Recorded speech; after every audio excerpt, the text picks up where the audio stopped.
Hello everyone, we are back again with another TryHackMe video. Today we're going to do the one called Intro to Digital Forensics. So this is a new room. I haven't really seen it before. I basically just searched for new rooms and we can see that this room is only 31 days, so about a month old. So basically digital forensics is all about that, someone did something bad, There's a picture here you can see that someone stole some data, someone, used unauthorized USB keys or whatever they use to, infiltrate your system even more by using some software. Let me just join the room, by the way. So basically this is what they're going to show, and what you have here is your digital forensics lab and they talk about your digital forensics evidence. And in this video we're going to talk about different things about digital forensics. It could be USB flash memory, it could be hard disk memory, it could be, depending on if it's Windows, usually it's Windows system, but then you're going to look at different kind of, it's called digital forensics artifacts in Windows. That's going to be different small databases that is file based, that contains some different things, usually time dates, and depending on which kind of artifact it is, it can be an artifact that describes which folder you clicked, what did you type in the search bar, the Windows search bar, and so on. So let's get started with this room. And it basically says, consider the disk photo above. In addition to the smartphone, camera, and SD disk, what would be interesting for digital forensics? So this is the photo, I assume. The desk. Oh, this is a desk photo. Sorry, yeah. So what would be interesting here for digital forensics? And we have 6 letters, so it could be tablet, for example, which was not the right answer.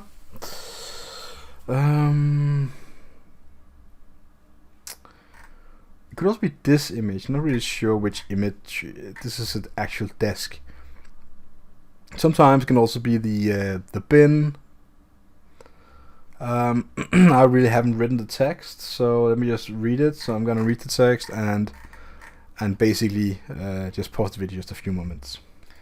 So I read the text, and basically I think this is the actual image, and it does tell me that I should consider the photo above, which is, unless they mean like the one here, which I think is not the one, and this is the one. So in addition to the smartphone, the camera, and the SD card, so these 3 devices, what would be interesting? We have a laptop. So let me just write laptop. Nope.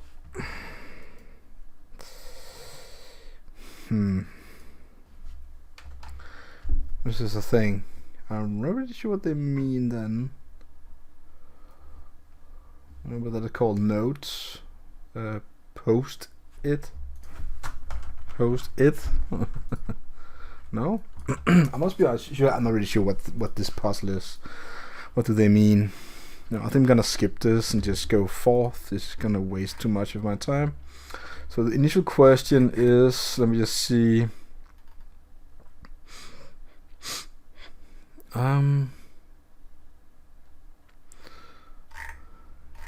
Oh, maybe the 2 pieces of papers. Papers. No? Anyways.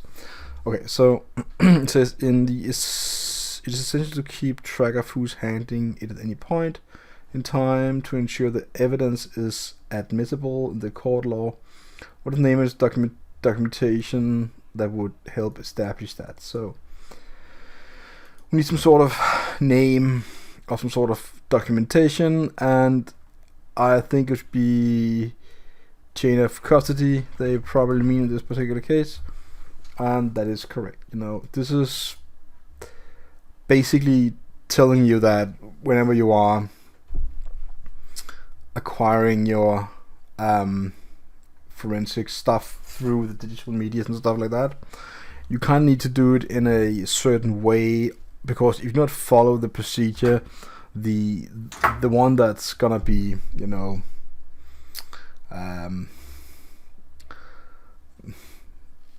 one that the law is against, the bad guy, he could actually say, or she could say that this was not done properly or correct, so the evidence cannot be used. So it also says here it's necessary to keep track of who was holding the evidence at any time, because if something is untrackable at some point, it's just gonna go to pure nonsense. So that's a really bad idea. There's different things here I definitely think you should read. So proper search of authority, chain of custody, validation with mathematics, use of validated tools, yes, repeatability, and reporting. So whenever you have a digital forensic case, it is really important that you report all your findings. You do it in the correct way. You know who done it. You make sure you had your authority in your back, and you make sure that you can repeatedly find the same evidence, because if you cannot do that, basically they're gonna dismiss it. So now we have a practical something, so I'm gonna download some files. This is a zip file, random letter, and it says everything to do on forensics from smartphone computers, leave traces. Let's see how we can use this in this investigation. Our cat Gardo has been kidnapped. So basically they want me to go, let me just go ahead and do a terminal, go to downloads, and we have the file random letter. So let's do unzip ransom letter.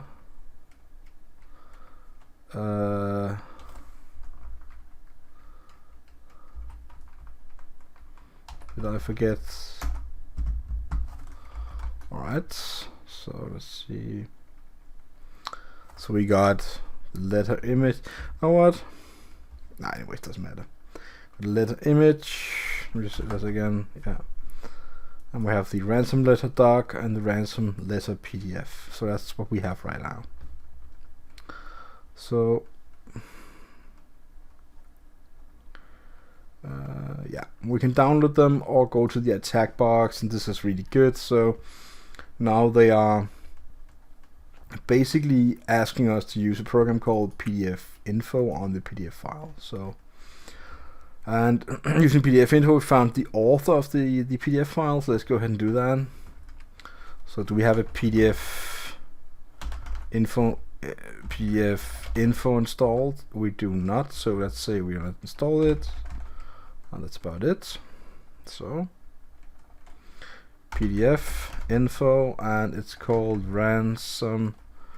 So now we're getting the metadata, and the author is called Angry Shepherd. That is the first information we get about the file. So one thing I'm going to tell you about this: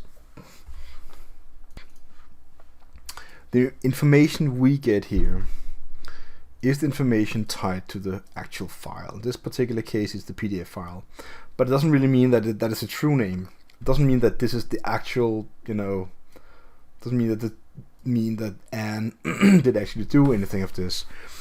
It could be that she did, but as a digital forensics guy, you can only look at what you have. So you can say like, this doesn't make any sense at all. That is not really up for you. That is up for the detective and the police to verify, the court, all of them that's going to look at that you found. So that is what you will present your findings. So you are not any police guy or any person that's gonna put the clues together. You're just presenting with the best of your abilities whatever information is stored in the files. That is what you can see. And some people say, but that is a pretty simple information. Why don't you just create a new account on a new computer and create it with something called random guy? You could do that. And then I would say a document was created by random guy. That's really that's what I could say. So let's go forth and say PDF info can show the metadata clearly on files. So now we're gonna do photo extraction. So it's gonna EXIF tool on the image. So basically it's gonna tell that the EXIF tool will do the same thing as PDF info. So let's go ahead and and using EXIF tool, you are to find the key that took the image. So yeah, sometimes in images, depending on the media you're using, let's say you're using a smartphone, like I have an iPhone 12 for example, and that iPhone, it probably puts some different things and marks on the images. Not many people know about that, but there are quite a lot of information stored in the images. Sometimes, you know, GPS location, so you can see that.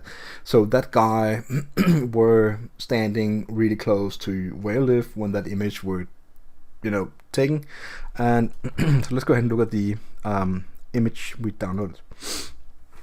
Let's do ls again and do EXIF tool, and it's called letter image JPEG. And now we get a lot of different information again. This is all metadata. And depending on, you know, which kind of device that actually took the picture, that would be more or less. You can even put your own metadata inside of these files and use it as a, you know, way of storing data or transferring data back and forth if you want to try and be a little sneaky. So I'm just trying to find the top. There we have it. So it kind of tells you a lot of things that, you know, this is an image. It's a JPEG image. And we can see that when we look for the, you know, we have a user comment here, TryHackMe, it's a flag. Is that a flag we need to put somewhere? No, it doesn't. So it says, what is the name of street? So let's go ahead and just look for the street name. Not really sure what to look for, since I'm not, you know. But I think I should be able to recognize the name of the street. Let me just see. Yeah.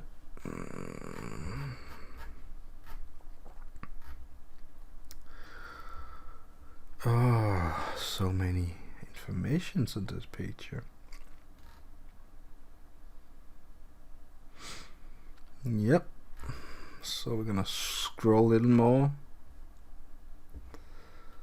It's a lot of scrolling, I must say. That's a lot of information, this image. So let me just see. Okay, so I'm a little. So let's just say grep street. We have no name. Not really sure what we want to do, but I have a longitude and a latitude here. So maybe I'm just gonna, you know, I'm gonna go ahead and take this and say, can I do a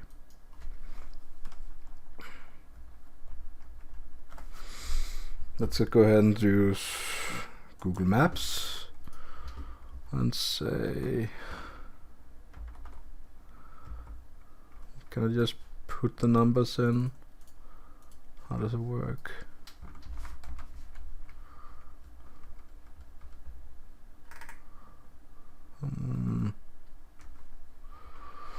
Oh, it puts more stuff in. So what if I take all that and all that? Can I do that?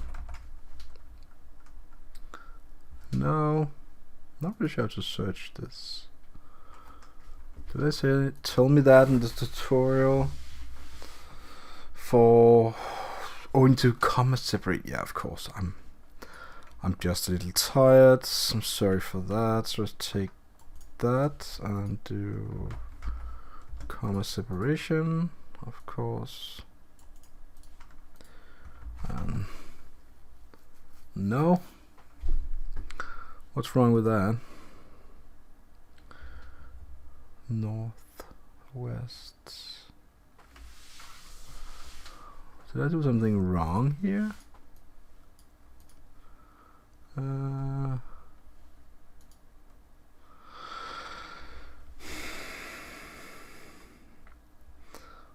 am doing something wrong. Okay, maybe I'm just gonna take this here because it's a GPS location. So that seems like this is the better format for Google Maps. Let's see. No.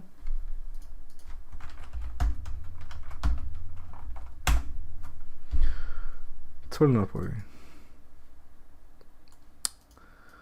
Okay, not sure.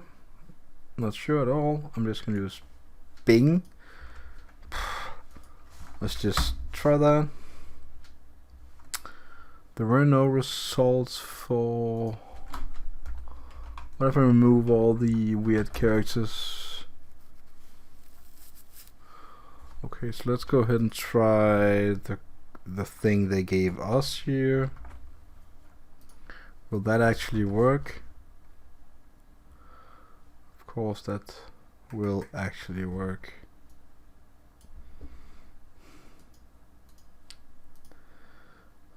So 51 degrees 5-3. Is it? That is exactly what they... So, oh, so there's some signs and stuff. Okay, so I don't know. Is this a conversion thing? Let me just take this that I got. It seems like they kind of gave it to me. Yeah. The street would be named...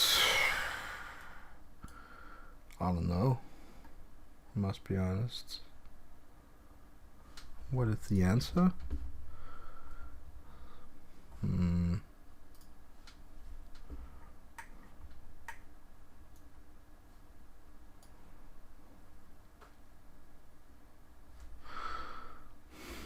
What is the answer for that?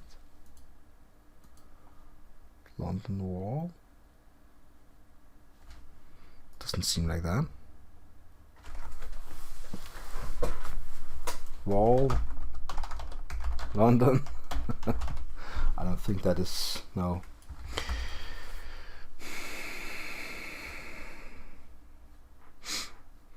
Yeah, I want to search for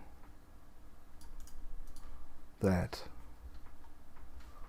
Let me just try one more time. You know, this is making exactly the same thing. London Wall. It does say London Wall.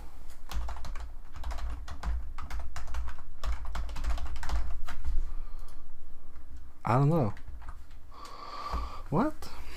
So it's, if you take the coordinates above for reveal these coordinates indicate the image we're taking near the Museum of London. When you place deck widths for search to work, we notice that coordinates were converted. Okay. I'm not really sure the street name. Well, that is not something I'm sure that I can answer with this information. So it is true that this is a roundabout, it seems like. This is London Wall. And the street is too long of a name. So let me just look at this one more time. What is the model name? Let's just try that, you know, because I'm... Let's say model. It's a Canon, whatever.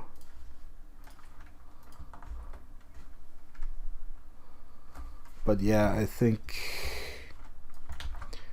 that is too much.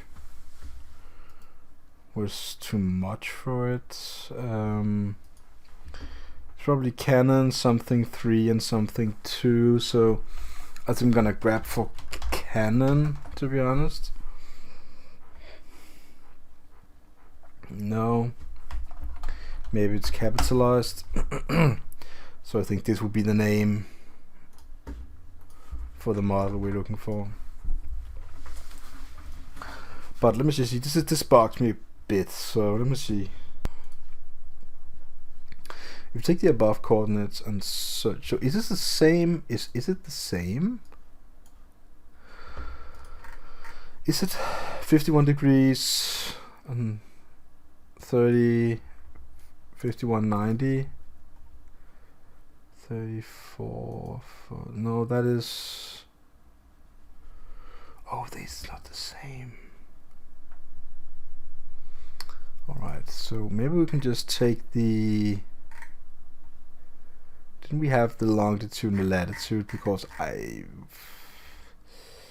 this is just getting too much, I think. Where was it again? There we have it. Longitude. So if I take, could I take this here and say that? Sorry, that.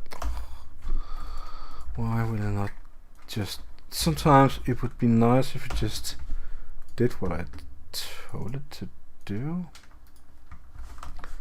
Can we do that? No. Should I turn it around? Nah, that's not the way.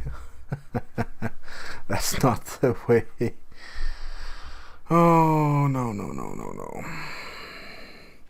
So let me just try again. Take this here and basically want me to replace this little thing there and there, right? And then press enter.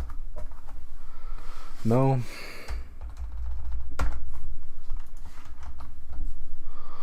It's not working. It is not working.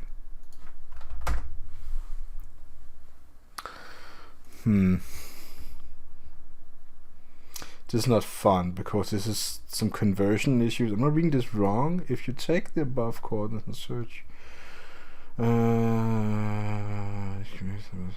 only replace the deck with, oh, maybe I am just too tired today. Yeah, so it is the same again. Is it not? So it's like 50, 314, and it's gonna be, it's actually quite different. This is really weird.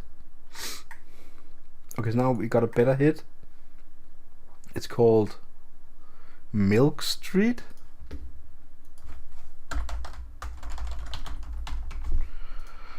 Please, thank you. So yeah, okay, so conversion issues and this and that, and now we have the last one here.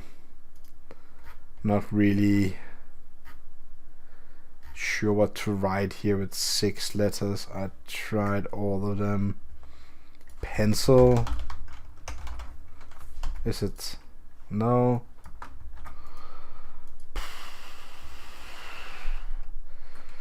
Camera. I know they told me not to write that, but consider the desk in the above photo above and digital smartphone. The camera as a cover. What would be interesting for digital forensics? But I did write laptop, didn't I? Laptop. No? Am I spelling it correct? It would seem I do.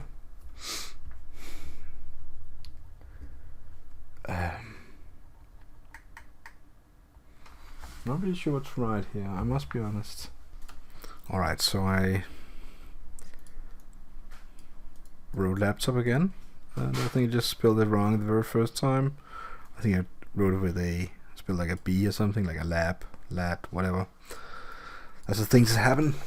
It was a laptop, so basically that's the answer. You know, I did try it and I just spelled it wrong, so that's the way it is. So this is of course very vague, you know, intro to digital forensics. I took the SANS course called F500 some time ago in Windows 10 digital forensics, and there's so many more things than just this, but you know, intro, yeah, I guess it covers the word intro. So yeah, so until next time, take care.